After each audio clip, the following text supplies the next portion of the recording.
অনুষ্ঠিত হয়ে গেল ফরিদপুর উচ্চ বিদ্যালয়ের এসএসসি 1991 ব্যাচের শিক্ষার্থীদের 2025 সালের মিলন মেলা।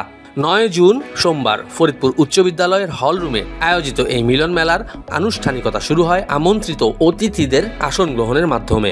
অভিজিৎ রায়ের সঞ্চালনায় এই অনুষ্ঠানের সম্মানিত সভাপতি ছিলেন ছাত্রছাত্রীদের অতি প্রিয় শিক্ষক বাবু রমেন্দ্রনাথ রায় কর্মকার। তোমরা যে বেঞ্চে বসে পড়াশোনা করছো, স্যার জগদীশ চন্দ্র বসু সেই বেঞ্চেই পড়াশোনা করেছে। তোমরা অত্যন্ত ভাগ্যবান। তোমরা মানুষ হয়েছো, ডাক্তার হও, ইঞ্জিনিয়ার হও, যাই হও, মানুষ হয়েছে, এটাই আমার কাছে ভালো লাগছে। বিদ্যালয়ের বর্তমান প্রধান শিক্ষক মোহাম্মদ সিদ্দিকুর রহমান, সহকারী প্রধান শিক্ষক সুরাইয়া বানু ও শতাধিক শিক্ষার্থীর অংশগ্রহণে মিলন মেলা 2025 হয়ে ওঠে প্রাণবন্ত এক আয়োজন।